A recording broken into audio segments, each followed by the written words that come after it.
بسم اللہ الرحمن الرحیم، السلام علیکم۔ ڈبل سٹوری نیوز کی ایک نئی ویڈیو کے ساتھ میں ہوں فضل اویس۔ آج کی اس ویڈیو میں ہم ڈسکس کریں گے کہ پاکستان اور سعودی عربیہ کے درمیان 2.2 ارب ڈالرز کے تجارتی معاہدات کے اوپر دستخط ہو چکے ہیں۔ 27 کے قریب ایم او یوز تھے جن کے اوپر سائن کیا گیا ہے، اور تاریخ کی بلند ترین انویسٹمنٹ پاکستان میں آنے جا رہی ہے۔ سعودی کراؤن پرنس محمد بن سلمان کی خصوصی ڈائریکشنز کے اوپر سعودیہ کے ایک ہائی لیول ڈیلیگیشن جو کہ 135 ممبرز پر مشتمل ہے، ان 135 ممبر میں سعودیہ کی بڑی بڑی کمپنیز کے سربراہان موجود ہیں، وہ پاکستان میں تشریف لائے اور اس کی قیادت سعودیہ کے منسٹر فار انویسٹمنٹ خالد بن عبدالعزیز کر رہے ہیں۔ آپ جیسا کہ جانتے ہیں کہ محمد بن سلمان کا ویژن 2030 ہے، اور اس کی امپلیمنٹیشن کے لیے سعودیہ پوری دنیا میں بلینز آف ڈالرز کی انویسٹمنٹ کر رہا ہے۔ پاکستان اور سعودیہ کے درمیان تاریخی اور بہترین دوستانہ روابط ہونے کے ناطے سعودیہ اپنی اس انویسٹمنٹ کا ایک بڑا حصہ پاکستان میں انویسٹ کرنے جا رہا ہے، اور اس کو انڈر SIFC یعنی کہ اسپیشل انویسٹمنٹ فیسیلیٹیشن سینٹر کے تحت یہ انویسٹمنٹ مانیٹر کی جائے گی، اس کو سپروائز کیا جائے گا۔ اب سعودیہ پاکستان میں تقریباً 27 شعبوں کے اندر انویسٹمنٹ کرے گا، اور 27 کے قریب ہی ایم او یوز کے اوپر دستخط کیے گئے ہیں۔ اب یہ 2.2 ارب ڈالرز کن کن سیکٹرز میں انویسٹ کیے جائیں گے، آئیے اس پر نظر ڈالتے ہیں۔ اب سعودیہ پاکستان کے ایگریکلچر سیکٹر میں اس انویسٹمنٹ کی ایک بڑی جو اماؤنٹ ہے یا جو بڑا فگر ہے وہ انویسٹ کرے گا، تقریباً 70 ملین ڈالرز کے قریب سعودیہ پاکستان کے ایگریکلچر سیکٹر میں انویسٹ کرے گا۔ اس کے ساتھ ساتھ ٹیکسٹائل سیکٹر کی اگر بات کریں تو سعودیہ کا یہ ارادہ ہے کہ وہ پاکستان کے اندر ایک ٹیکسٹائل فیکٹری یا ایک ٹیکسٹائل انڈسٹری کا قیام وجود میں لائے گا، اور اس کے لیے ایک اچھی خاصی انویسٹمنٹ سعودیہ کی جانب سے کی جائے گی۔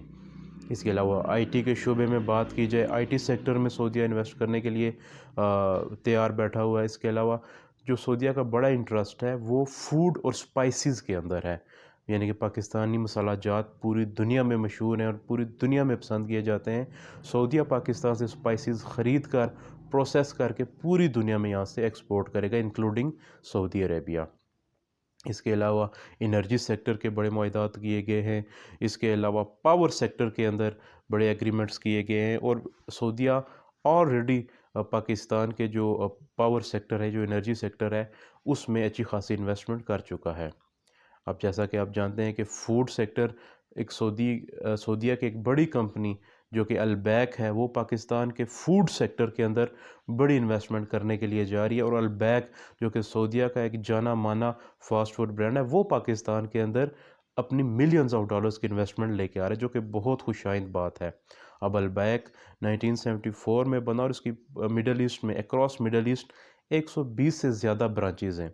اور مڈل ایسٹ کے اندر خصوصی طور پہ سعودیہ اور دبئی کے اندر اس کو بہت پسند کیا جاتا ہے، اور اس کو لینے کے لیے یعنی کہ لوگ گھنٹوں لائنوں میں قطاروں میں کھڑے رہتے ہیں۔ اب پاکستان کے اندر جیسا کہ آپ جانتے ہیں کہ KFC اور میکڈونلڈس کا بائیکاٹ چل رہا ہے، تاہم اس نوعیت کا بائیکاٹ نہیں ہے، کیونکہ لوگوں کے پاس آپشنز بڑے محدود ہیں۔ کوالٹی کے آپشنز نہ ہونے کی وجہ سے لوگ بار بار انہی جو فاسٹ فوڈ چینز ہیں ان کا وزٹ کرتے ہیں، لیکن اب فائنلی البیک جو کہ ایک مسلم برانڈ ہے، سعودیہ کا برانڈ ہے، پاکستان اور سعودیہ کے ایک تاریخی دوستانہ تعلقات بھی ہیں، اور ریلیجیس اور مذہبی حوالے سے تو جہاں پر ہمیں سعودی عربیہ ہے، مکہ اور مدینہ، اس سے بڑھ کر تو ہمارے لیے کوئی جگہ نہیں ہو سکتی، تو یقینی طور پر بہت خوش آئند اقدام ہے، اور میکڈونلڈز اور KFC کے لیے ایک بڑا، میں سمجھتا ہوں کہ ایک مقابلے کی یعنی کہ وہ کیفیت ہوگی ان دونوں برانڈز کے لیے، اور میکڈونلڈز اور KFC یقینی طور پر ایک بڑا صدمہ برداشت کریں گے البیک پاکستان میں آتا ہے تو۔ اب البیک کی گو پیٹرولیم کے ساتھ ایگریمنٹ سائن ہوئی ہے جی۔ البیک جو کہ سعودی برانڈ ہے، اور گو پیٹرولیم ایک پاکستانی برانڈ ہے، اور پاکستانی کمپنی یعنی کہ گو پیٹرولیم کے 40% تک شیئر جو ہیں وہ سعودی ارامکو، جو کہ سعودیہ کی ایک $1 ٹریلین کنگلیمریٹ ہے، سعودی ارامکو اس کو خرید چکا ہے۔ اب یعنی کہ پاکستان کے اندر جہاں جہاں پر گو کے پیٹرول پمپس بنیں گے یا سعودی ارامکو اپنے پیٹرول پمپس بنائے گی، وہاں پر یہ امید کی جا رہی ہے کہ البیک بھی اپنے آؤٹ لیٹس کو اوپن کرے گا، اور یہ اکراس دی پاکستان ہوں گے، اور اس کا آغاز ہم سمجھتے ہیں کہ اسلام آباد سے کیا جائے گا، اور اسلام آباد اور راولپنڈی کے اندر آلریڈی گو کے کافی زیادہ سٹیشنز موجود ہیں۔ اس کا انفراسٹرکچر اسٹیبلش کرنے میں البیک کا کوئی زیادہ اس میں وقت نہیں لگے گا، فوری طور پر یہ سٹارٹ ہو جائے گا۔ تو ہم امید کرتے ہیں کہ آپ کو آج کی یہ ہماری انفارمیٹیو ویڈیو پسند آئی ہوگی۔ چینل کو سبسکرائب کیجیے گا، دعاؤں میں یاد رکھیے گا۔ شکریہ، السلام علیکم۔